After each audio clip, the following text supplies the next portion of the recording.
ಎಲ್ಲರಿಗೂ ನಮಸ್ಕಾರ. ಎಸ್.ಎಲ್. ಭೈರಪ್ಪ ಅವರ ಪರ್ವ ಕಾದಂಬರಿಯನ್ನು ಮುಂದುವರಿಸೋಣ. ಕಥೆ ಯುಯುಧಾನನ ನೆನಪಿನಲ್ಲಿದೆ. ಈಗ ಗಿರಿವ್ರಜಕ್ಕೆ ಬರೋಣ. ಜರಾಸಂಧನ ರಾಜಧಾನಿ ಗಿರಿವ್ರಜ ಅಂದ್ಬಿಟ್ಟು ಅದು ಸುತ್ತಲೂ ದಟ್ಟವಾದ ಕಾಡುಗಳಿಂದ ಬೆಟ್ಟಗಳಿಂದ ಆವೃತವಾಗಿರುತ್ತೆ.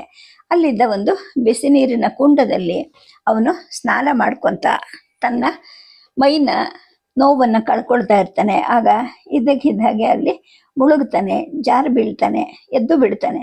ಆದರೆ ಯಾಕೆ ಹೀಗಾಯಿತು, ಏನೋ ಕೇಡು ಬರುತ್ತಾ ಅಂದ್ಕೊಳ್ತಾನೆ. ಮರುಕ್ಷಣವೇ ತಾನು ಎದ್ದಿರೋದ್ರಿಂದ ಆ ಕೇಡು ಕೂಡ ಪರಿಹಾರ ಆಗುತ್ತೆ ಅಂತ ಕೂಡ ಅವನಿಗನ್ಸುತ್ತೆ. ಅಷ್ಟರಲ್ಲಿ ದೂರದಲ್ಲಿ ನಿಗೂಢವಾಗಿ ಕಪ್ಪಗೆ ಕಾಣ್ತಿದ್ದ ಬೆಟ್ಟದ ಸಾಲನ್ನು ನೋಡ್ತಾ ಇರ್ತಾನೆ. ಆಗ ಶಕುನಗಳ ಮೂಲ ಕತ್ತಲಿನಲ್ಲಿ ಇದೆ ಅಲ್ವಾ ಅಂತ ಅವನು ಅಂದ್ಕೊಳ್ತಾನೆ. ಅಷ್ಟೊತ್ತಿಗೆ ಅವನು ಮುಳುಗಿದ್ದಂತಹ ಆ ನೀರಿನ ಸೆಲೆ ಸ್ವಲ್ಪ ಬಿಸಿ ಆಯಿತು ಅನಿಸುತ್ತೆ. ಬಿಸಿ ನೀರನ್ನು ಸ್ವಲ್ಪ ಸಣ್ಣ ಮಾಡು ಅಥವಾ ನಿಲ್ಲಿಸೇ ಬಿಡು ಸ್ವಲ್ಪ ಹೊತ್ತು ಅಂತ ದೂರದಲ್ಲಿ ನಿಂತಿದ್ದ ತನ್ನ ಆಳಿಗೆ ಆಜ್ಞಾಪಿಸ್ತಾನೆ. ಆ ನಂತರ ಅದನ್ನು ಮುಗಿಸಿದಾಗ ಈ ಕೊರೆಗಾಲದ ಆರಂಭ ಅಲ್ವಾ ಇದು ಅಂತ ಅಂದ್ಕೊಳ್ತಾನೆ. ಈ ಬೆಟ್ಟ ಶಿಖರ ಕಾಡುಗಳಲ್ಲಿ ಏನಿರಬಹುದು, ಅದು ಊರೊಳಗೆಲ್ಲ ಜನವಸತಿ ಇದೆ. ಆಯಕಟ್ಟಿನಲ್ಲಿ ದ್ವಾರಸ್ಥಾನದಲ್ಲಿ ಸೈನಿಕರು ಕೂಡ ಇದ್ದಾರೆ. ಹುಲಿ ಕರಡಿ ತೋಳುಗಳು ಮೇಲ್ ಬಂದರೆ ಅವುಗಳನ್ನು ಕತ್ತಿಯಿಂದ ಸೀಳಿ, ಆನೆಗಳು ಬಂದರೆ ಅವ್ರ ಮರ್ಮಸ್ಥಳಕ್ಕೆ ಹೊಳೆಯೋದು ಎಲ್ಲಕ್ಕೂ ಸೈನಿಕರು ಸಿದ್ಧವಾಗಿದ್ದಾರೆ. ಕಾಡು ಅಂದರೆ ಇಷ್ಟೇನೆ, ಅದಕ್ಕೆ ಯಾಕೆ ಭಯ ಅಂದ್ಕೊಳ್ತಾನೆ. ರಾತ್ರಿಯಲ್ಲಿ ಎಷ್ಟೊಂದು ತಿರುಗಿಲ್ಲ, ಯಾವ್ಯಾವ ದೇಶಗಳ ಕಾಡು ಮೇಡುಗಳಲ್ಲೆಲ್ಲ ಅಲ್ದಿದ್ದೀನಿ. ಆದರೂ ಕೂಡ ಕತ್ಲೆ ಅಲ್ಲ ಅರೆಗತ್ತಲೆ ಅಂದರೆ ಸ್ವಲ್ಪ ಕತ್ಲೆ ಸ್ವಲ್ಪ ಬೆಳಕು ಇರೋದು ಅಂದರೆ ನನಗೆ ಯಾಕೋ ಒಂದು ರೀತಿಯ ನಿಗೂಢ ಭಯ ಆಗುತ್ತೆ. ಆ ಅರೆಗತ್ತಲೆಯಲ್ಲಿ ಏನಿರಬಹುದು ಅಂತ ಜರಾಸಂಧ ಯೋಚನೆ ಮಾಡ್ತಾ ಇರ್ತಾನೆ. ಇದಕ್ಕಿದ್ದ ಹಾಗೆ ಅವನಿಗೆ ದೆವ್ವ ಭೂತ ಪಿಶಾಚಿಗಳ ನೆನಪಾಗುತ್ತೆ. ಚಿಕ್ಕ ಮಗು ಆಗಿದ್ದಾಗ ಅಮ್ಮ ಹೇಳ್ತಿದ್ದ ಕತೆಗಳಲ್ಲಿ ಅವಳ ಜಾತಿಯವರ ಅನುಭವಗಳು ಹೇಳುತ್ತೆ, ಎಲ್ಲ ನೆನಪಾಗುತ್ತೆ ಅವನಿಗೆ. ಅವನ ತಾಯಿ ಅರೆ ರಾಕ್ಷಸಿ. ಯಾಕೆ ಪೂರ್ತಿ ಕತ್ತಲಲ್ಲಿ ದೆವ್ವಗಳು ಭೂತಗಳು ಸೂಡಿ ಹಿಡಿದು ಓಡಿ ಆಡ್ತಿರುತ್ತವೆ.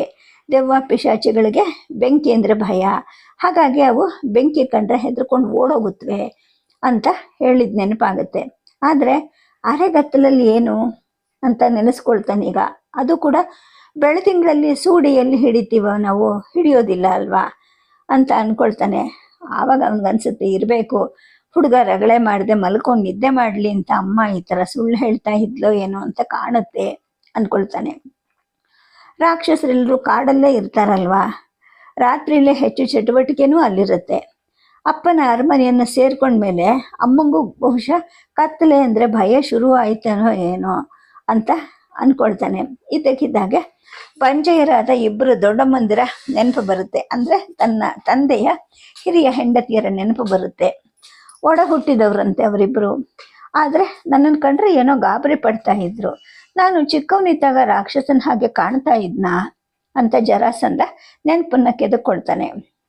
ಜೊತೆಗೆ ಅನ್ಸತ್ತೆ ಅವನಿಗೆ, ನನ್ನನ್ನು ಕಂಡ್ರೆ ಆ ದೊಡ್ಡಮ್ಮಂದ್ರಿಬ್ರು ಕೊನೆವರೆಗೂ ಹೆದರ್ಕೊಂಡೇ ಇದ್ರಲ್ಲ, ಯಾಕೆ ಅಂದ್ಕೊಳ್ತಾನೆ. ರಾಕ್ಷಸ ಹೆಂಗಸಿನ ಹೊಟ್ಟೆಲಿ ಹುಟ್ಟಿದಾಕ್ಷಣಕ್ಕೆ ಏನಾಯಿತು ಅಂತಲೂ ಅವನಿಗನ್ಸುತ್ತೆ. ತನ್ನ ಮುಖದ ನೆನಪು ಅವನಿಗೆ ಸ್ಪಷ್ಟವಾಗಿ ಬರೋದಿಲ್ಲ.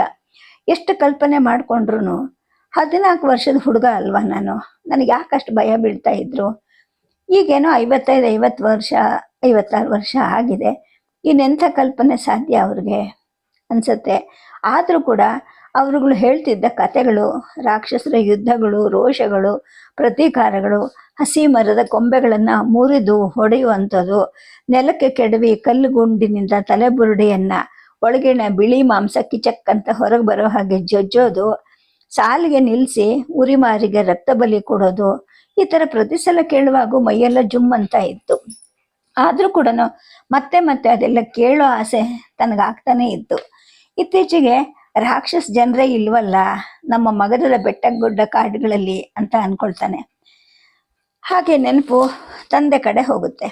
ಅಪ್ಪ ರಾಕ್ಷಸ ಹೆಂಗಸನ್ನ ಒಲಿದು ಪ್ರೀತಿಸಿ ಎಷ್ಟೊಂದು ಆತ್ಮೀಯತೆಯಿಂದ ಅಮ್ಮನನ್ನ ಕಾಣ್ತಾ ಇದ್ದ ಅಲ್ವಾ. ಗಂಡು ಮಗನನ್ನ ಕೊಟ್ಲು ಅಂತ ಅಷ್ಟೊಂದು ಪ್ರೀತಿ ಇತ್ತೋ ಏನೋ ಗೊತ್ತಿಲ್ಲ. ಜೊತೆಗೆ ಮಗನಿಗೂ ಕೂಡ ಹೆಂಡತಿ ಹೆಸರನ್ನ ಸೇರಿಸಿ ತನಗೆ ಜರಾಸಂಧ ಅಂತ ಹೆಸರಿಟ್ಟಿದ್ದ ಅಲ್ವಾ. ಅಷ್ಟೊಂದು ಪ್ರೀತಿ ಅವಳ ಮೇಲೆ ಅವನಿಗೆ ಅಂದ್ಕೊಳ್ತಾನೆ. ಆದರೆ ಅವಳ ಕುಲದ ಒಬ್ಬೊಬ್ಬರನ್ನು ಹುಲಿ ಕಿರುಬಗಳ ಹಾಗೆ ಬೇಟೆಯಾಡಿ ಅವರ ಚರ್ಮವನ್ನು ಸುಲಿಸ್ದ. ಇದೆಂತಹ ರಾಕ್ಷಸ ದ್ವೇಷ! ಒಂದು ಅಪ್ಪ ಅಂದರೆ ನಮ್ಮಪ್ಪ ಬೃಹದ್ರಥ ರಾಕ್ಷಸ ಕುಲ ಮಾತ್ರ ಅಲ್ಲ, ಇಡೀ ರಾಜ್ಯದ ನೆರೆ ರಾಜ್ಯಗಳೆಲ್ಲರೂ ಕೂಡ ಹೆದರಿ ನಡುಗ್ತಿದ್ರು. ನಮ್ಮಪ್ಪ ಅಂದ್ರೆ ಗಂಡು. ಅಷ್ಟೊತ್ತಿಗೆ ನೀರು ತಣ್ಣಗಾಗ್ತಾ ಇರೋದು ಭಾಸ ಆಗುತ್ತೆ ಅವನಿಗೆ. ಸ್ವಲ್ಪ ಬಿಸಿನೀರು ತಿರುಗಿಸು ಅಂತ ಆಳಿಗೆ ಹೇಳ್ತಾನೆ. ಮತ್ತೆ ನೆನಪು ಹಿಂದಕ್ಕೆ ಹೋಗುತ್ತೆ. ಅದೇ ಪೂರ್ವದ ವಿಪುಲಗಿರಿಯ ಆಚೆ ಕಾಡಲ್ಲಿ ಅಮ್ಮ ಒಬ್ಳೆ ಸಿಕ್ಕಿದ್ಲಂತೆ. ಸುಮ್ಮನೆ ಬಿಡ್ತಾಳ? ಬಾಣ ಹೊಡೆದು ಕಲ್ಲು ಗುಂಡುಗಳನ್ನು ತೂರಿ ಕೈಲಿದ್ದ ಕತ್ತಿಯನ್ನು ಕತ್ತರಿಸಿ ಹಾಕದೆ ನಮ್ಮಪ್ಪ ಅವಳ ಜೊತೆ ಬಾಹುಯುದ್ಧಕ್ಕೆ ಯಾಕೆ ನಿಂತ್ಕೊಂಡ ಗೊತ್ತಿಲ್ಲ. ಅವಳು ಇವನನ್ನ ಸೆಣಸಿದ್ಲಂತೆ, ಕಾದದ್ಲಂತೆ. ಕೊನೆಗೆ ಸುಸ್ತಾಗಿ ಸೋತವನು ನಮ್ಮ ಅಪ್ಪನೇ ಅಂತೆ. ಅವನ ಎದುರಿಗೆ ಕೂತ್ಕೊಂಡು ನನ್ನನ್ನು ತಬ್ಬಿಕೊಂಡು ಅಮ್ಮ ಇದನ್ನು ಹೇಳುವಾಗ ಅವಳಿಗೆ ಒಂದು ರೀತಿಯ ಹೆಮ್ಮೆ ಮೂಡ್ತಾ ಇತ್ತು. ಅಪ್ಪನ ಮುಖದಲ್ಲೂ ಕೂಡ ಒಂದು ರೀತಿಯ ಗೆಲುವು ಕಾಣಿಸ್ತಾ ಇತ್ತು. ಬಿಸಿನೀರನ್ನು ಸ್ವಲ್ಪ ಕಡಿಮೆ ಮಾಡು ಅಂತ ಮಾಡಿಸ್ಕೊಳ್ತಾನೆ ಮತ್ತೆ ಜರಾಸಂಧ. ಮತ್ತೆ ಅವನ ಮನಸ್ಸಿಗೆ ಬರುತ್ತೆ, ಮದುವೆ ಮಾಡಿಕೊಂಡ್ರೆ ರಾಕ್ಷಸ ಹೆಂಗಸನ್ನೇ ಮದುವೆ ಮಾಡ್ಕೋಬೇಕು, ನನ್ನಂಥ ಮಗ ಹುಟ್ಟಬೇಕು ಅಂದರೆ ಅಂತಲೂ ಮನಸ್ಸಿನಲ್ಲಿ ಅಂದ್ಕೊಳ್ತಾನೆ. ನೀರಿನಲ್ಲಿ ಅಸ್ಪಷ್ಟವಾಗಿ ಕಾಣುವಂತಹ ತನ್ನ ದೊಡ್ಡ ದೇಹವನ್ನು ನೋಡ್ಕೊಳ್ತಾನೆ. ನನ್ನ ಮದುವೆ ಆಗೋ ಹೊತ್ತಿಗೆ ಈ ದೇಶದಲ್ಲಿ ರಾಕ್ಷಸರ ಹುಟ್ಟೇ ಇಲ್ಲದ ಹಾಗೆ ನಮ್ಮಪ್ಪ ಮಾಡಿಬಿಟ್ಟಿದ್ದ. ತಪ್ಪು ಕೆಲಸ ಮಾಡಿಬಿಟ್ಟ. ತಪ್ಪು ಅಂದರೆ ತಪ್ಪು ಕೆಲಸ ಮಾಡಿಬಿಟ್ಟ. ಹಾವನ್ನು ಕೂಡ ಉಳಿಸ್ಬೇಕಂತೆ, ಔಷಧಕ್ಕೆ ಬೇಕಾಗುತ್ತೆ. ಆದರೆ ಅವನಿಗದು ಗೊತ್ತಾಗಲೇ ಇಲ್ವೋ ಏನೋ. ನನಗೂ ಒಬ್ಬ ಹುಟ್ಟಿದ, ಸಹದೇವ, ಆರ್ಯ ಕ್ಷತ್ರಿಯ ಹೆಂಗಸಲ್ಲಿ ಹುಟ್ಟಿದವನು. ಆನೆ ಹೊಟ್ಟೆಯಿಂದ ಲದ್ದಿ ಬಿದ್ದ ಹಾಗೆ ಹುಟ್ಟಿದ ಅವನು ಅಂತ ಅಂದ್ಕೊಳ್ತಾನೆ. ನೀರೊಳಗಿದ್ದ ಮುಂಗಾಲಿನ ಕೊಳೆಯನ್ನು ಕೆರ್ಕೊಳ್ಳೋಕೆ ಶುರು ಮಾಡ್ತಾನೆ ಜರಾಸಂಧ. ದೀಪದ ಬೆಳಕಲ್ಲಿ ಊಟ ಮಾಡ್ತಾ ಕೂತ್ಕೊಂಡಾಗ ಎದುರಿಗೆ ಕೂತಿದ್ದ ಆಸ್ತಿ ಅಂದರೆ ಅವನ ಮಗಳು ಹೇಳ್ತಾಳೆ, ಅಪ್ಪ ಒಂದಾದ ಮೇಲೆ ಒಂದರಂತೆ 5 ಸಲ ಆಕಳಿಕೆ ಮಾಡಿದೆ, ಊಟನೇ ಒಳಗಡೆ ಹೋಗ್ತಾ ಇಲ್ಲ ನಿನಗೆ ಅಂತ ಹೇಳ್ತಾಳೆ. ಆಗ ಅವಳ ತಂಗಿ ಪ್ರಾಪ್ತಿ ಹೇಳ್ತಾಳೆ, ಕೂತಾಗಿಂದ ಎಣಿಸ್ಕೊತಾ ಇದ್ದೀನಿ, ಅಪ್ಪ ಒಟ್ಟು 36 ಸಲ ಆಕಳಿಕೆ ಮಾಡ್ದ. ಅಪ್ಪ ನಿನ್ನ ಕಣ್ಣಲ್ಲೂ ನಿದ್ದೆ ಎಳಿತಾ ಇದೆ ಅಂತಾಳೆ. ತಪ್ತ ಕುಂಡದಲ್ಲಿ ಸ್ನಾನ ಮಾಡಿದ್ರೆ ಹಾಗೇನೆ, ಮೇಲೆ ಎದ್ದು 2 ಗಳಿಗೆ ಆದರೂ ಕೂಡ ಬೆವರು ಸುರಿತಾನೆ ಇರುತ್ತೆ. ಅದು ಇವತ್ತು ಅದೆಷ್ಟೋ ಹೊತ್ತು ಕೂತಿದ್ದೆ ಆ ಬಿಸಿನೀರಲ್ಲಿ ಅಂತ ಜರಾಸಂಧ ಹೇಳ್ತಾನೆ. ಅವನು ಸಾಕು ಸಾಕು ಅಂದರೂ ಕೇಳದೆ ಅವನ ಈ 2 ವಿಧವೆ ಹೆಣ್ಣು ಮಕ್ಕಳು ತುಂಬ ಅರೆಬೆಂದ ಮಾಂಸದ ಪಲ್ಯವನ್ನು ಬಡಿಸ್ತಾರೆ. ಅದರಿಂದ ಸೋರಿ ಹರಿಯೋ ಅದರದೇ ರಸ ಇರುತ್ತೆ. ಗಂಡ ಕಂಸನನ್ನು ಕಳ್ಕೊಂಡು ತವರು ಸೇರಿದ ಮೇಲೆ ಇಬ್ಬರು ತಮ್ಮ ತಾಯಿ ಇಲ್ಲದ ಅಪ್ಪನಿಗೆ ದಿಕ್ಕಾಗಿರ್ತಾರೆ. ಇವನಿಗೆ ಮತ್ತೂ ಒಮ್ಮೆ ಆಕಳಿಕೆ ಬರುತ್ತೆ. ಇನ್ನು ಊಟ ಸಾಕು ಅಂದ್ಬಿಟ್ಟು ಅವನು ಮೇಲೆ ಏಳಕ್ಕೆ ಅಂತ ಹೊರಡ್ತಾನೆ. ಅಷ್ಟರಲ್ಲಿ ಏನೋ ಒಂದು ದೊಡ್ಡದಾಗಿ ಸದ್ದಾಗಿ ಚೈತ್ಯಕ ಶಿಖರದ ಕಡೆ ಅಲ್ವಾ ಅಂತ ಮಗಳನ್ನು ಕೇಳ್ತಾನೆ. ದೊಡ್ಡ ಲೋಹ ಪಾತ್ರೆ ಒಂದು ಬಂಡೆ ಮೇಲೆ ಬಿದ್ದ ಹಾಗೆ ಸದ್ದಾಗುತ್ತೆ. ಅರಮನೆಗೆ ಕೇಳಿಸುವಷ್ಟು ಇಷ್ಟೊಂದು ದೊಡ್ಡ ಸದ್ದು ಯಾವನ್ ಮಾಡಿರೋದು? ಅವನ ಚರ್ಮ ಸುಲಿಸ್ಬೇಕು ಅಂತ ಇವನು ಗಟ್ಟಿಯಾಗಿ ಕೂಗ್ತಾನೆ. ಅಷ್ಟರಲ್ಲಿ ಆಳು ಬರ್ತಾನೆ. ಹೊರಗಡೆ ಹೋಗಿ ನೋಡ್ಕೊಂಡು ಬರೋಕ್ಕೆ ಅನುಮತಿಗಾಗಿ ಕಾದು ನಿಂತ್ಕೊಳ್ತಾನೆ. 1 ನಿಮಿಷ ಆದ್ರೂ ಜರಾಸಂಧ ಏನು ಮಾತಾಡದೇ ಇದ್ದಿದ್ದರಿಂದ ತಾನೇ ಓಡ್ ಹೋಗ್ತಾನೆ. ಮತ್ತೊಮ್ಮೆ ಓಡ್ ಬರ್ತಾನೆ. ಅಯ್ಯೋ ಏನಿದು, ಮತ್ತೆ ಇವನಿಗೆ ಆಕಳಿಕೆ ಬರ್ತಾನೆ ಇರುತ್ತೆ. ಮಗು ಪ್ರಾಪ್ತಿ, ನಾನು ಮಲಗಿಬಿಡ್ತೀನಿ ಅಂತ ಮಹಡಿ ಮೆಟ್ಲು ಹತ್ತಕ್ಕಿಂತ ಜರಾಸಂಧ ಹೊರಟಾಗ ಮಂಡಿ ಮತ್ತು ಮೀನು ಖಂಡಗಳ ನೋವು ಸ್ವಲ್ಪ ಕಡಿಮೆ ಆಗಿರೋ ಹಾಗೆ ಭಾಸ ಆಗುತ್ತೆ. 2ನೇ ಮಗಳು ಪ್ರಾಪ್ತಿ ಬರ್ತಾಳೆ. ಹೆಂಡ ತುಂಬಿದ ದೊಡ್ಡ ಮುಗೆಯನ್ನು ಕೈಗೆ ಕೊಡ್ತಾಳೆ. ಸ್ವಲ್ಪ ಜಾಸ್ತಿನೇ ಕೊಟ್ಟಿದ್ದೀನಿ, ಚೆನ್ನಾಗಿ ನಿದ್ದೆ ಮಾಡಪ್ಪ, ಬೆಳಗಾಗ ಹೊತ್ತಿಗೆ ಮೈ ಕೈಯೆಲ್ಲ ನೋವೆಲ್ಲ ಕಡಿಮೆ ಆಗಿ ಒಣಗಿದ ಹತ್ತಿ ಹಾಗೆ ನಿನ್ನ ದೇಹ ಹಗುರ ಆಗಿರುತ್ತೆ ಅಂತ ಹೇಳ್ತಾಳೆ. ನಿಮ್ಮದು ಊಟ ಆಗಿಲ್ವಲ್ಲಮ್ಮ ಅಂತ ಹೇಳಿದ್ರು ಕೂಡ ಅವಳು ಮೇಲೆ ಹೇಳೋದಿಲ್ಲ. ಮೊಗೆ ಅರ್ಧ ಖಾಲಿ ಆದಾಗ ಕೆಳಗಿನಿಂದ ಸೇವಕ ಕೂಕ್ಕೋತಾನೆ, ಮಹಾರಾಜ ಅಪಶಕುನ ಆಗ್ಬಿಟ್ಟಿದೆ. ಚೈತ್ಯಗಿರಿಯ ಮೇಲೆ ಕಟ್ಟಿದ್ದ 3 ನಗಾರಿಗಳ ಚರ್ಮವನ್ನು ಚೂರು ಚೂರಾಗಿ ಕೊಯ್ದು ನಗಾರಿಗಳನ್ನು ಅಷ್ಟು ಎತ್ತರದಿಂದ ಕೆಳಗಿನ ಬಂಡೆ ಮೇಲೆ ಎಸೆದಿದ್ದಾರೆ. ಯಾರೋ ಒಂದು 3 ಜನ ಅಪರಿಚಿತರು ಅಂತ ಹೇಳ್ತಾನೆ. ಅಪಶಕುನ ಅನ್ನೋ ವಾಕ್ಯ ಜೊತೆಗೆ ವರದಿಯನ್ನು ಪ್ರಾರಂಭ ಮಾಡಿದ ಸೇವಕನ ಮೇಲೆ ಜರಾಸಂಧನಿಗೆ ಸಿಕ್ಕಾಪಟ್ಟೆ ಸಿಟ್ಟು ಬರುತ್ತೆ. ಆದರೆ ಅದು ಅಪಶಕುನ ಅನ್ನೋದು ಒಂದು ಭಾವನೆ ಅವನ ಮನಸ್ಸನ್ನು ಆವರಿಸ್ಕೊಂಡು ಬಿಡುತ್ತೆ. ತನ್ನ ತಂದೆ ಬೃಹದ್ರಥ ನರಮಾಂಸದ ರುಚಿಗೆ ಪಕ್ಕಾಗಿದ್ದ ಒಂದು ರಾಕ್ಷಸರ ಗುಂಪನ್ನ ಬೇಟೆಯಾಡಿದ್ದ. ಬೇಟೆಯಾಡಿ ಅಷ್ಟೂ ಜೀವಂತ ಜನರ ಚರ್ಮವನ್ನ ಸುಲಿಸಿ ಹದ ಮಾಡಿ ಈ 3 ದೊಡ್ಡ ತಾಮ್ರದ ನಗಾರಿಗಳನ್ನ ಮಾಡಿಸಿದ್ದ. ಆ ಚೈತ್ಯಕ ಶಿಖರದ ಮೇಲೆ ಒಲೆಗುಪ್ಪೆ ಆಕಾರದಲ್ಲಿ ಅದನ್ನ ಕಟ್ಟಿಸಿ ದಿನ ಬೆಳಿಗ್ಗೆ ಸಂಜೆ ನಡುರಾತ್ರಿ 3 ಸಲ ಡಗ್ಗ ಡಗ್ಗ ಡಗ್ಗ ಅಂತ ಬಡಿದಾಗ ಪ್ರಜಾ ಸಮಸ್ತರ ಎದೆಯಲ್ಲೂ ಶರಣಾಗತಿಯ ಬಡಿತ ಹುಟ್ಟುತ್ತಾ ಇತ್ತು. ರಾಜಶಕ್ತಿಯನ್ನು ಮೊಳಗುವಂತಹ ನಕಾರಿಗಳನ್ನ ಮಾಡಿಸಿ ಎಷ್ಟು ವರ್ಷ ಆಯಿತು? ಅಮ್ಮ ಹೇಳ್ತಾ ಇದ್ಲಲ್ವಾ, ನಾನು ಅದೇ ವರ್ಷ ಹುಟ್ಟಿದ್ದಂತೆ. ಅಂದ್ರೆ ಈಗ ನನಗೆ ಎಷ್ಟು ವರ್ಷನೋ ಆ ನಗಾರಿಗಳಿಗೂ ಅಷ್ಟೇ ವರ್ಷ. ಚಳಿಗಾಲ ಸೆಕೆಗಾಲ ಎಲ್ಲ ಸಮಯದಲ್ಲೂ ಕೂಡ ದಿನಕ್ಕೆ 3 ಸಲ ಡಗ್ಗ ಡಗ್ಗ ಡಗ್ಗ ಅಂತ ಬಡಿತಾ ಇದ್ರು. ಜೊತೆಗೆ ಮಳೆಯಲ್ಲಿ ಅದು ನೆನೆದೇ ಇರೋ ಹಾಗೆ ಅದ್ರ ಮೇಲೆ ಗೋಪುರವನ್ನು ಕೂಡ ಅಪ್ಪ ಕಟ್ಟಿಸಿದ್ರು ಅಂತ ಜರಾಸಂಧ ನೆನೆಸ್ಕೊಳ್ತಾನೆ. ಹೇಳ್ತಾನವನು, ಅಲ್ಲ ಅದನ್ನ ಹಾಳು ಮಾಡಿದವ್ರು ಚರ್ಮ ಸುಲಿಸ್ಲಿಲ್ವಾ? ಹೇಳ್ಕೊಂಡು ಬನ್ನಿ ಇವ್ರನ್ನ, ಇಲ್ಲಿ ಕದ್ದು ಓಡ್ ಹೋಗ್ತಾರೆ. ಕತ್ಲೆ ಅಲ್ಲ, ಇದು ಅರೆಗತ್ತಲಿನ ಬೆಳದಿಂಗಳು ಅಂತ ಜರಾಸಂಧ ಗುಡುಗ್ತಾನೆ. 3 ಜನರ ಚರ್ಮ ಒಂದು ನಗಾರಿಗಾದ್ರೂ ಪೂರ್ತಿ ಸಾಲಿಸ್ತೋ ಇಲ್ವೋ ಅನ್ನೋ ಪ್ರಶ್ನೆ ಹೇಳುತ್ತೆ. ಅವರು ಉದ್ದ ಅಗಲ ಎಷ್ಟಿದೆ ಅಂತ ಸೇವಕನನ್ನ ಕೇಳ್ತಾನೆ. ಅವನು ಹೇಳ್ತಾನೆ, ಮಬ್ಬಿನಲ್ಲಿ ನನಗೆ ಸರಿಯಾಗಿ ಕಾಣಲಿಲ್ಲ. 2 ಸರಿಯಾದ ಮೈಕಟ್ಟಿನವರು, 3ನೇವನು ಮಾತ್ರ ನಿನಗಿಂತ ಎತ್ತರ ಇದ್ದಾನೆ, ಇನ್ನೂ ಅಗಲದ ಭುಜ ಕಟ್ಟಿದ್ದಾನೆ. 3 ಜನವು ಬ್ರಾಹ್ಮಣ ಒಟುಗಳು ಅಂತ ಅವನು ಹೇಳ್ತಾನೆ. ಮತ್ತೆ ಯಾಕೆ ಹಿಡಿದು ತರಲಿಲ್ಲ ನೀನು ಅವ್ರನ್ನ ಅಂತ ಕೇಳಿದಾಗ ಇವನು ಹೇಳ್ತಾನೆ, ಕಾವಲುಗಾರ ಒಬ್ಬನೇ ಇದ್ದ, ಮಹಾರಾಜನನ್ನ ಕಾಣಬೇಕು, ಕರ್ಕೊಂಡು ಹೋಗು ಅಂತ ಹೇಳಿ ಅವರೇ ಈ ಕಡೆ ಹೊರಟರು, ಇನ್ನೇನು ಈ ಕಡೆ ಬರ್ತಾರೆ ಅಂತ ಹೇಳಿದಾಗ ಜರಾಸಂಧನಿಗೆ ಆಶ್ಚರ್ಯದ ಜೊತೆಗೆ ಗೊಂದಲ ಆತಂಕ ಎಲ್ಲ ಶುರುವಾಗುತ್ತೆ.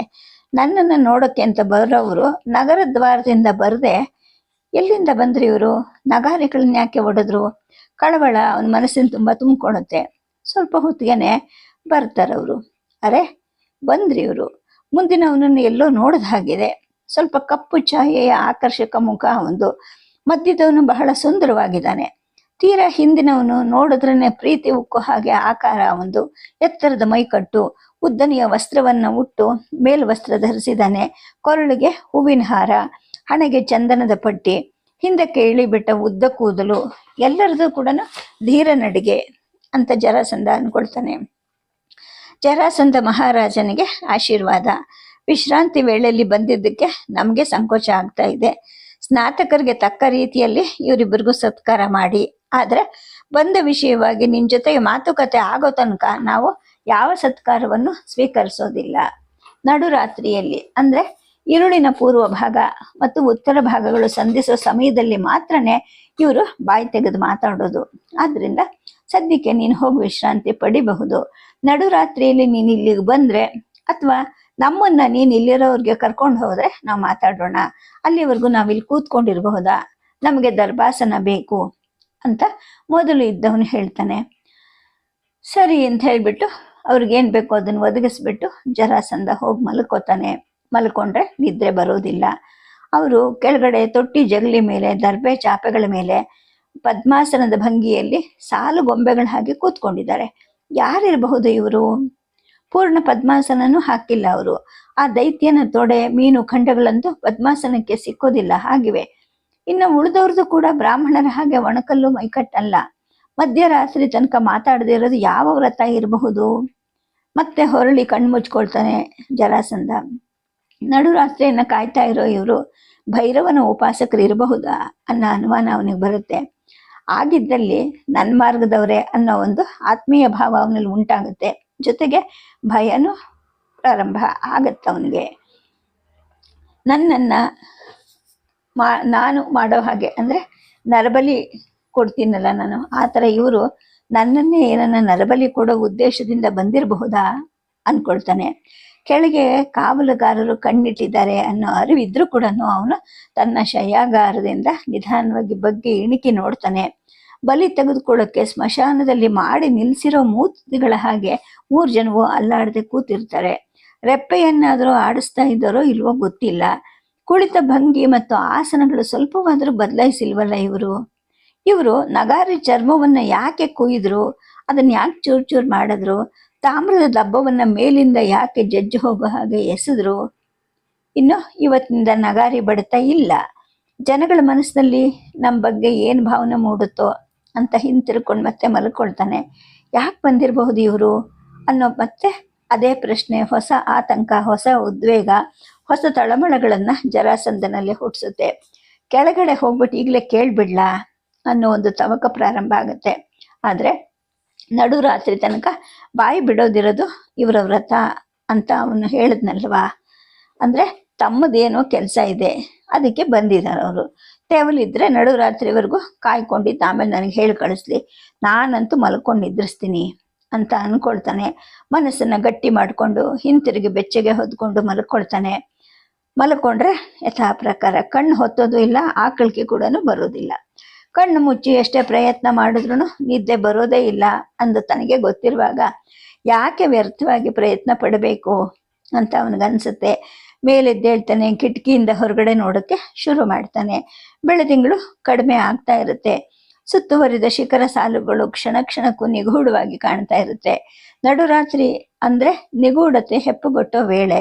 ಇನ್ನು ಎಷ್ಟು ಹೊತ್ತಿದೆಯೋ ಗೊತ್ತಿಲ್ಲ. ಸಹದೇವ ಮಲಗಿದಾನ ಗೊತ್ತಿಲ್ಲ. ನಗಾರಿ ದಬ್ಬಂತ ಬಿದ್ದಿಸದ್ದವನಿಗೆ ಕೇಳಿಲ್ವಾ?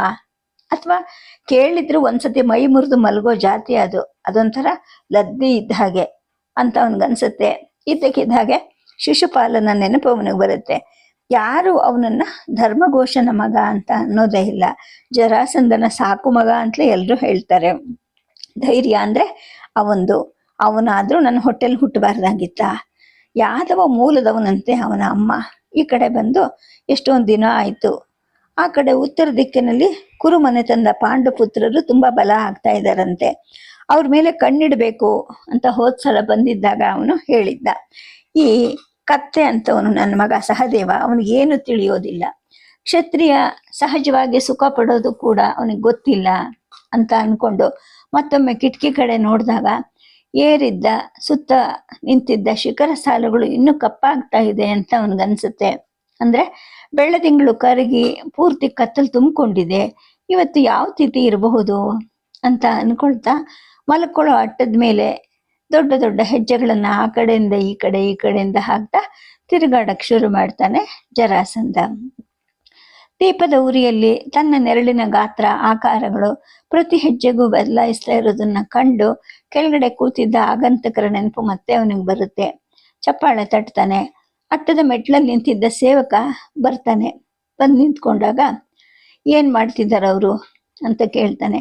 ಹಾಗೆ ಕೂಡ್ತಿದ್ದಾರೆ, ಸ್ಮಶಾನದಲ್ಲಿರೋ ಗೊಂಬೆಗಳ ಹಾಗೆ ದೀಪದ ಬೆಳಕಲ್ಲಿ ಕೂತಿದ್ದಾರೆ ಅಂತ ಅವನು ಹೇಳ್ತಾನೆ.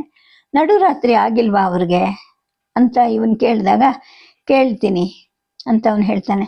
ಬೇಡ ಅನ್ನಕ್ಕೆ ಇವನಿಗೂ ಮನಸ್ಸು ಬರಲ್ಲ. ಏಕೆಂದರೆ ಅವರು ಯಾಕೆ ಬಂದಿದ್ದಾರೆ, ಯಾರವರು ಅಂತ ತಿಳ್ಕೊಳ್ಳೋ ಒಂದು ಅವಸರ, ಆತಂಕ ಜರಾಸಂಧನಿಗಿರುತ್ತೆ. ಕೆಳಗಿಳಿದು ಹೋದ ಸೇವಕನ ಧ್ವನಿ ಇವನಿಗೂ ಕೇಳಿಸುತ್ತೆ. ಅವನ ಮೇಲೆ ಬರ್ತಾನೆ. ಈಗ ಮಾತಾಡ್ತಾರಂತೆ ಅಂತ ನಿವೇದನೆ ಮಾಡ್ಕೊಳ್ತಾನೆ. ಜರಾಸಂಧ ಇಳಿದು ಬರ್ತಾನೆ. ಅವ್ರು ಹಾಗೆ ಕೂತಿರ್ತಾರೆ. ಎದುರುಗಡೆ ಇವನ ರಾಜತ್ವಕ್ಕೆ ತಕ್ಕ ಹಾಗೆ ಎತ್ತರವಾದ ಪೀಠ ಇರುತ್ತೆ. ಅದ್ರ ಮೇಲೆ ಒಂದು ಚಿತ್ತಾರದ ರತ್ನಗಂಬಳಿ ಹಾಕಿಸ್ಕೊಂಡು ಕೂತ್ಕೋತಾನೆ. ನಿಮ್ಮ ವಿಷಯದಲ್ಲಿ ನನಗೆ ಬಹಳ ಅನುಮಾನ ಇದೆ. ಸ್ನಾತಕರು ಅನ್ನಿಸ್ಕೊಳ್ಳೋ ನೀವು ಹೂಮಾಲೆ ಚಂದನಗಳನ್ನು ಹೇಗೆ ಧರಿಸಿದ್ದೀರಾ ಅಂತ ಜರಾಸಂಧ ಕೇಳ್ತಾನೆ. ಮಧ್ಯ ಕೂತವನು ಹೇಳ್ತಾನೆ, ಬೇಷ್ ಜರಾಸಂಧ, ನಿನ್ನ ಆರ್ಯ ಸಂಪ್ರದಾಯದ ತಿಳುವಳಿಕೆ ಮೆಚ್ಚಬೇಕಾದದ್ದು. ಆದರೆ ನೀನು ಆರ್ಯ ಆಗಿರೋದ್ರಿಂದ ನಿನ್ನ ತಿಳುವಳಿಕೆ ಕೂಡ ಅರ್ಧದಲ್ಲೇ ಇದೆ. ಕ್ಷತ್ರಿಯ ಸ್ನಾತಕರು ಹೂಮಾಲೆ ಚಂದನಗಳನ್ನು ಧರಿಸ್ತಾರೆ, ಬ್ರಾಹ್ಮಣರಲ್ಲ. ನೀನು ಗುರುಕುಲದಲ್ಲಿ ಅಧ್ಯಯನ ಮಾಡಿದ್ದಿದ್ರೆ ನಿನಗದೆಲ್ಲ ಗೊತ್ತಾಗ್ತಿತ್ತು ಅಂತ ಹೇಳ್ತಾನೆ. ಅವನು ಹೇಳಿದ್ದು ಸರಿನೋ ತಪ್ಪೋ, ಆದರೆ ತನ್ನನ್ನು ಇಷ್ಟೊಂದು ಸದರವಾಗಿ ಹೆಸರಿಟ್ಟು ಕರೀತಾ ಇದ್ದಾನೆ. ಜೊತೆಗೆ ತಾನು ಗುರುಕುಲದಲ್ಲಿ ಕಲಿಯದ ಸಂಸ್ಕಾರ ಹೀನ ಅಂದ್ಬಿಟ್ಟು ಧೈರ್ಯವಾಗಿ ಆಡ್ತಾ ಇದ್ದಾನಲ್ಲ ಅಂತ ಅವನ ಮೇಲೆ ಜರಾಸಂಧನಿಗೆ ತುಂಬ ಕೋಪ ಬರುತ್ತೆ. ಆದರೆ ನಗಾರಿಯನ್ನು ಹೊಡೆದು ಈ ನಡುರಾತ್ರಿ ತನಕ ಕಾಯಿಸಿರೋ ಅವ್ರ ಮೇಲೆ ಕೋಪವನ್ನು ಹೇಗೆ ತೀರಿಸ್ಕೋಬೇಕು ಅಂತ ಗೊತ್ತಾಗದೆ ಇವನು ಕಕ್ಕಾಬಿಕ್ಕಿ ಮಾಡ್ಕೊಳ್ಳೋ ಹಾಗಾಗತ್ತೆ. ನೀವು ಯಾರು ಅನ್ನೋದನ್ನ ಮೊದಲು ಹೇಳಿ ಅಂತ ಅಪ್ಪಣೆ ಮಾಡ್ತಾನೆ ಜರಾಸಂಧ. ಆಗ ಬಂದವರು ಹೇಳ್ತಾನೆ, ಅದನ್ನು ತಿಳಿಯೋಕ್ಕೆ ಮೊದಲು ಒಂದು ಅಂಶ ತಿಳ್ಕೊ. ನಮ್ಮ ಸೈನ್ಯ ಈ ರಾತ್ರಿನಲ್ಲಿ ನಿನ್ನ ಈ ಗಿರಿವೃಜವನ್ನು ಸುತ್ತುವರಿದು ಆಯಕಟ್ಟಿನ ಜಾಗವನ್ನ ಆಕ್ರಮಿಸಿಕೊಂಡು ನಿಂತಿದೆ. ನಮ್ಮ ಸೈನ್ಯ ಅಂದ್ರೆ ಯಾರ್ಯಾರ್ದು ಗೊತ್ತಾ? ದೃಪದ ದೃಷ್ಟದುಮ್ಯರ ಸಂಚಲನದಲ್ಲಿ ಪಾಂಚಾಲ ಸೈನ್ಯ ಇದೆ, ದ್ರೋಣಾಚಾರ್ಯರ ಸಂಚಲನದಲ್ಲಿ ಕೌರವ ಸೈನ್ಯ ಇದೆ, ಬಲರಾಮನ ನಿರ್ದೇಶನದಲ್ಲಿ ದ್ವಾರಕೆಯ ಯಾದವರದಿದೆ, ಧರ್ಮಜನ ನೇತೃತ್ವದಲ್ಲಿ ಕೌರವ ವಂಶದ ಪಾಂಡವರಿದ್ದಾರೆ. ಇನ್ನು ನಿನಗೆ ಹೆದರಿ ದಕ್ಷಿಣಕ್ಕೆ ಹೋಗಿದ್ದ ಶೂರಸೇನ, ಭದ್ರಕಾರ, ಬೋಧ, ಶಾಲ್ವ, ಪಟಂಚರ, ಸುಸ್ಥಲ, ಸುಕಟ್ಪ, ಕುಲಿಂದ, ಕುಂತಿ, ಶಾಲ್ವಾಯನ ಇವರ ಸೈನ್ಯಗಳು, ಜೊತೆಗೆ ನೀನು ಸೆರೆ ಹಿಡಿದಿಟ್ಟಿದೆಯಲ್ಲ 86 ರಾಜರುಗಳು, ಅವ್ರ ಕಡೆ ಸೈನ್ಯ, ಇವು ಎಲ್ಲನೂ ಕಾಯ್ಕೊಂಡು ನಿಂತಿವೆ. ಉಳಿದ ವಿವರಗಳು ನಿನಗೇನು ಬೇಕಿಲ್ಲ. ನಡುರಾತ್ರಿಯಲ್ಲಿ ಕತ್ತಲಲ್ಲಿ ಸುತ್ತುವರೆದು ಆಯಕಟ್ಟಿನ ಜಾಗವನ್ನು ಹಿಡಿಯೋ ತನಕ ನಾವು ಮಾತಾಡೋದಿಲ್ಲ ಅಂಥೇಳಿ ಹೇಳಿದ್ದಿದ್ದಷ್ಟೇ ಅಂತ ಹೇಳ್ತಾನೆ. ಈಗ ನಗಾರಿ ಒಡೆದ ಶಕುನ ಜರಾಸಂಧನ ಮನಸ್ಸನ್ನ ತುಂಬಿಕೊಳ್ಳುತ್ತೆ. ನನ್ನ ಗುರುತು ಇನ್ನೂ ನಿನಗಾಗ್ಲಿಲ್ವಾ ಅಂತ ಬಂದವನು ಕೇಳ್ತಾನೆ. ಅವನ ದೃಷ್ಟಿ ಜರಾಸಂಧನ ದೃಷ್ಟಿಯನ್ನ ಸಂಧಿಸಿ ಹಿಡ್ಕೊಂಡಿರುತ್ತೆ. ನನ್ನನ್ನು ಸರಿಯಾಗಿ ನೋಡು ಅಂತ ಆತ ಮತ್ತೆ ಮೌನವಾಗಿ ಕೂತ್ಕೊಳ್ತಾನೆ. ಒಳಗಿಂದ ತಳಮಳ ಹುಟ್ಟುತ್ತೆ ಜರಾಸಂಧನಿಗೆ. ಗುರುತು ಸಿಕ್ಕೋದು ಅಸಂಭವ ಅಂತ ಅನಿಸಿ ತಲೆ ಅಲ್ಲಾಡಿಸ್ತಾನೆ. ಬಂದವನು ಹೇಳ್ತಾನೆ, ನಾನು ಕೃಷ್ಣ ವಾಸುದೇವ. ಸಮಸ್ತ ಸೈನ್ಯವನ್ನು ಸುತ್ತುಗಟ್ಟಿಕೊಂಡು ನೀನು ಬಂದಾಗ ಯುದ್ಧ ಕಳೆದು ತಪ್ಪಿಸ್ಕೊಂಡಿದ್ನಲ್ಲ, ಅವನೇ ನಾನು. ಆಗ ನೀನು ಕೂಡಿಸಿದಷ್ಟು ಸೈನ್ಯವನ್ನೇ ಈಗ ನಾನು ಕೂಡಿಸ್ಕೊಂಡು ಬಂದಿದ್ದೀನಿ. ದೃಪದನ ಮನೆಯ ಸ್ವಯಂವರದಲ್ಲಿ ಕನ್ಯೆಯನ್ನು ಗೆದ್ದ ಬಿಲ್ಲುಗಾರ ಅರ್ಜುನ, ಚಪ್ಪರದ ಮುಖ್ಯ ಕಂಬವನ್ನು ಎಬ್ಬಿಸಿ ತೆಗೆದುಕೊಂಡು ಇಡೀ ಕ್ಷತ್ರಿಯ ಸಮೂಹದ ಮೇಲೆ ಎರಗಿದ ಭೀಮ, ಇವರಿಬ್ರು ಅವರು ಬಂದಿದ್ದಾರೆ ಈಗ ನನ್ನ ಜೊತೆ ಅಂತ ಹೇಳಿದಾಗ ಜರಾಸಂಧನಿಗೆ ಈಗ ನೆನಪಾಗ್ತಾ ಹೋಗುತ್ತೆ. ಇಡೀ ಮದುವೆ ಚಪ್ರ ಒಮ್ಮೆಗೆ ಕುಸಿದಿತ್ತು. ಆಗ ಇವನ ಭುಜಶಕ್ತಿ, ಬರೀ ಮದುವೆ ಅಂತ ತಾವು ಸೈನ್ಯ ಇಲ್ಲದೆ ಹೋಗಿದ್ದು ತಪ್ಪಾಯಿತು. ನಾವೆಲ್ಲ ಅನ್ನೋ ನೆನಪಿನ ಜೊತೆಗೆ ಕಿವಿ ಒಳಗಡೆ ಸದ್ದು ನಿಲ್ತಾ ಇರ್ಬೇಕಾದ್ರೆ ಕೃಷ್ಣ ವಾಸುದೇವ ಹೇಳ್ತಾನೆ, ಯಾವ ಶತ್ರುವಿಗೂ ಆಗಮ್ಯ ಅಂತ ಹೇಳ್ಬಿಟ್ಟು ಈ ಬೆಟ್ಟದ ನಡುವಿನ ನಿನ್ನ ನಗರದ ಮೇಲೆ ವಿಶ್ವಾಸ ಇಟ್ಕೊಂಡಿದ್ದೆ ಅಲ್ವಾ ನೀನು. ಈಗ ಇದೇ ನಗರ ನಿನ್ನಂತ ಹೆಗ್ಗಣವನ್ನ ಹಿಡಿಯುವಂತಹ ಬೋನಾಗಿದೆ. ಆದ್ರೆ ನಾವು ಶುದ್ಧ ಕ್ಷತ್ರಿಯರು, ವಿನಾಕಾರಣ ನರಹತ್ಯೆ ಮಾಡೋರಲ್ಲ. ನೀನು ಮಥುರೆಯನ್ನ ಕೆಡವಿನೆಲ್ಲ ಸಮ ಮಾಡಿದೆಯಲ್ಲ, ಹಾಗೆ ನಿನ್ನ ನಗರವನ್ನು ನಾವು ಧ್ವಂಸ ಮಾಡೋದಿಲ್ಲ. ನಿಜವಾದ ಆರ್ಯನಾದವನು ಸೈನ್ಯ ಬಲದಿಂದ ಬೀಗಬಾರದು, ಸ್ವಂತ ತೋಳು ಬಲದಿಂದ ನಿಲ್ಲಬೇಕು. ಈಗ ಇಷ್ಟೆಲ್ಲ ಸೈನ್ಯ ಸುತ್ತುವರೆದಿದ್ರು ಕೂಡ ಅದನ್ನು ಬಳಸದೆ ನಿನಗೆ ಒಂದು ಕ್ಷತ್ರಿಯ ಅವಕಾಶವನ್ನ ಕೊಡ್ತಾ ಇದ್ದೀನಿ, ಸ್ವೀಕರಿಸ್ತೀಯಾ ಅಂತ ಕೇಳ್ತಾನೆ. ಇನ್ನು ತನ್ನ ಗಟ್ಟಿ ಕಟ್ಟಡದ ತಳಹದಿ ನೆಲದೊಳಗಡೆಯಿಂದ ಕಳಚ್ತಾ ಇದೆ ಅನ್ನೋ ಭಾವನೆಯಿಂದ ಜರಾಸಂಧ ಪರಿಸ್ಥಿತಿಯನ್ನು ಅರ್ಥ ಮಾಡ್ಕೊಳ್ಳೋಕೆ ಹೆಣಗಾಡ್ತಾ ಇರ್ಬೇಕಾದ್ರೆ ಕೃಷ್ಣ ಮತ್ತೊಮ್ಮೆ ಕೇಳ್ತಾನೆ, ನೀನು ಆರ್ಯನೋ ಅನಾರ್ಯನೋ ಅನ್ನೋದನ್ನ ಸ್ಪಷ್ಟ ಮಾಡ್ತೀಯಾ ಅಂತ ಕೇಳಿದಾಗ ಜರಾಸಂಧನಿಗೆ ಸಿಟ್ಟು ಹೆಚ್ಚಾಗತ್ತೆ. ದನ ಕಾಯೋ ನಿನಗಿಂತ ನನ್ನದು ಹೆಚ್ಚಿನ ಆರ್ಯತ್ವ ಅಂತ ಅವನು ಗುಡುಗ್ತಾನೆ. ಸರಿ ಆಯ್ತು, ನೀನು ಆರ್ಯನೇ ಆದ್ರೆ ಪೌರುಷವನ್ನು ಸ್ವೀಕರಿಸು. ನಮ್ಮ 3 ಜನದಲ್ಲಿ ಯಾರ ಜೊತೆ ಬೇಕಾದರೂ ನೀನು ದ್ವಂದ್ವ ಯುದ್ಧ ಮಾಡಬಹುದು. ಈ ಅರ್ಜುನನ ಜೊತೆಗೆ ಬಿಲ್ ಯುದ್ಧ ಮಾಡು, ಇಲ್ಲ ಭೀಮನ ಜೊತೆಗೆ ಮಲ್ಲ ಯುದ್ಧ ಮಾಡು. ನಾನು 2ರಲ್ಲಿ ಯಾವುದಕ್ಕೆ ಬೇಕಾದ್ರೂ ಸಿದ್ಧವಾಗಿದ್ದೀನಿ. ನನ್ನ ಮೇಲೆ ನಿನಗೆ ವೈಯಕ್ತಿಕ ಕೋಪನೂ ಇದೆ, ಬೇಕಾದ್ರೆ ನನ್ನನ್ನೇ ಆರಿಸ್ಕೊ.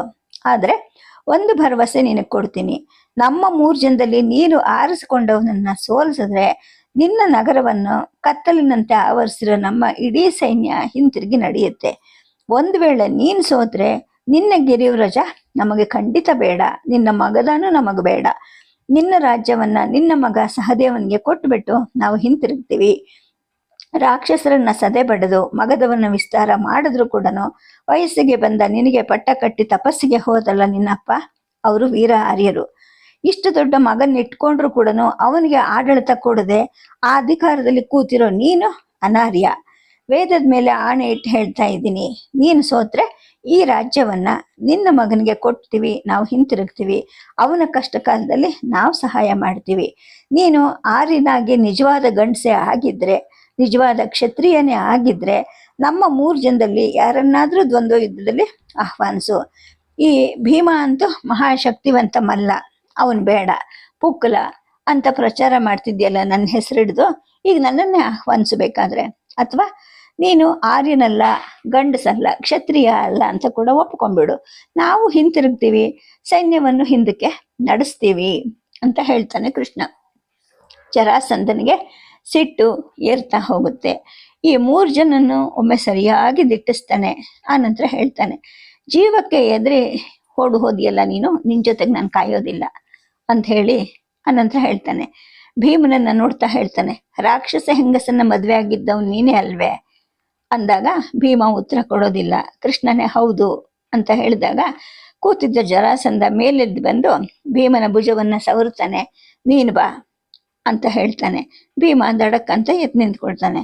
ಕೃಷ್ಣ ತಕ್ಷಣ ಹೇಳ್ತಾನೆ, ನಿನ್ನ ಮಗನನ್ನು ಕರೆಸಿ ಪಟ್ಟದ ಕತ್ತಿ ಕಿರೀಟಗಳನ್ನ ಅವನಿಗೆ ಕಟ್ಟಿಬಿಡು, ಏಕೆಂದ್ರೆ ಈ ರಾಜ್ಯದ ಮೇಲೆ ನಮ್ಗೆ ಯಾವುದೇ ಆಸೆ ಇಲ್ಲ ಅಂತ ಹೇಳಿದಾಗ ಜರಾಸಂಧ ಚಪ್ಪಾಳೆ ತಟ್ತಾನೆ. ಸೇವಕ ಓಡ್ ಹೋಗ್ತಾನೆ. ಅರೆ ನಿದ್ದೆಯಲ್ಲಿ ಕಣ್ಣೊರೆಸ್ಕೊಳ್ತಾ ತನ್ನ ಅರಮನೆಯಿಂದ ಸಹದೇವ ಬರ್ತಾನೆ. ಕಕ್ಕಾಬೆಕ್ಕಿಯಾಗಿ ನಿಂತ್ಕೋತಾನೆ. ಅಪ್ಪ ತಕ್ಕೊಟ್ಟಂತಹ ಕತ್ತಿ ಕಿರೀಟಗಳನ್ನು ಸ್ವೀಕರಿಸುವಾಗ ಅವನಿಗೆ ಸಂದರ್ಭ ಅರ್ಥ ಆಗೋದಿಲ್ಲ. ತಮ್ಮಟಿಯವರನ್ನ ಕರೀರಿ ಅಂತ ಜರಾಸಂಧ ಆಳ್ಗೆ ಕೂಗಿದಾಗ ಕೃಷ್ಣ ಹೇಳ್ತಾನೆ, ತಮ್ಮಟೆ ಸದ್ದಿನಲ್ಲಿ ಮಲ್ಲ ಯುದ್ಧ ಮಾಡೋದು ರಾಕ್ಷಸರ ಪದ್ಧತಿ, ಅದು ಬೇಡ ಅಂತಾನೆ. ತಪ್ಪಗೆ ಉರಿಯೋ ಪತ್ತುಗಳನ್ನ ಹೊರಭಾಗದ ಅಖಾಡದ ಸುತ್ತ ಆಳುಗಳು ಹಿಡ್ಕೊಂಡು ನಿಂತ್ಕೊಂತಾರೆ. ಅದುವರೆಗೂ ಒಳಗಡೆ ಇದ್ದಂತಹ ಆಸ್ತಿ ಪ್ರಾಸ್ಪತಿಯರು ಹೊರಗೆ ಬರ್ತಾರೆ. ಅವ್ರನ್ನ ಕಂಡ ತಕ್ಷಣ ಕೃಷ್ಣ ಹತ್ರ ಹೋಗ್ತಾನೆ, ಬಾಗಿ ನಮಸ್ಕಾರ ಮಾಡ್ತಾನೆ. ನೀವು ನನ್ನ ಅತ್ತೆಯರು, ನಿಮಗೆ ಹೆಣ್ಣು ಮಕ್ಕಳಿದ್ರೆ ನನಗೆ ಹೆಂಡ್ರಾಗಬೇಕಾಗಿತ್ತು, ನನಗೆ ಅದೃಷ್ಟ ಇಲ್ಲ ಅಂತ ಹೇಳಿದಾಗ ಅವನ ಈ ಮಾತು ಕೃತಿಗಳಿಂದ ಅವರುಗಳು ತಬ್ಬಿಬ್ಬಾಗ್ತಾರೆ. ಅಷ್ಟರಲ್ಲಿ ಅರ್ಜುನ ಭೀಮನಿಗೆ ಲಂಗೋಟವನ್ನು ಏರಿಸಿ ಬಿಗಿದಿರ್ತಾನೆ. ಒಳಗಿನಿಂದ ಜರಾಸಂಧನ ಹಳೆ ಲಂಗೋಟ ಬಿಗಿಯಾಗಿ ಏರ್ತಾ ಇರೋದಿಲ್ಲ. ಅವನು ಧೋತ್ರವನ್ನೇ ಬಿಗಿದು ಕಟ್ಕೊಂಡು ಸಿದ್ಧವಾಗಿ ನಿಂತ್ಕೊಳ್ತಾನೆ. ಸುತ್ತ ಉರಿಯುತ್ತಿದ್ದ ಕಕ್ಕಡದ ಕೆಂಪು ಬೆಳಕನ್ನ ಹಿಂದಕ್ಕೆ ನೂಕಿ ಎಸೆಯೋ ಹಾಗೆ ಭೀಮನ ಮಾಂಸಖಂಡಗಳು ಕಾಣ್ತಾ ಇರುತ್ತೆ. ಅವುಗಳಿಂದ ಆಕರ್ಷಿತನಾದಂತಹ ತೋಳು ಮಾಂಸದ ದೊಡ್ಡ ಮೈಕಟ್ಟಿನ 70 ಮುದುಕ ಅಂದ್ರೆ ಜರಾಸಂಧ ಸಿದ್ಧವಾಗಿ ನಿಂತಿರ್ತಾನೆ. ಸುತ್ತ ಅರಮನೆಯ ಆಳುಗಳು ಕೂಡ ನೋಡ್ತಾ ನಿಂತಿರ್ತಾರೆ. ಸದ್ಯಕ್ಕೆ ಕಥೆಯನ್ನ ನಿಲ್ಲಿಸಿರ್ತೀನಿ. ನಮಸ್ಕಾರ.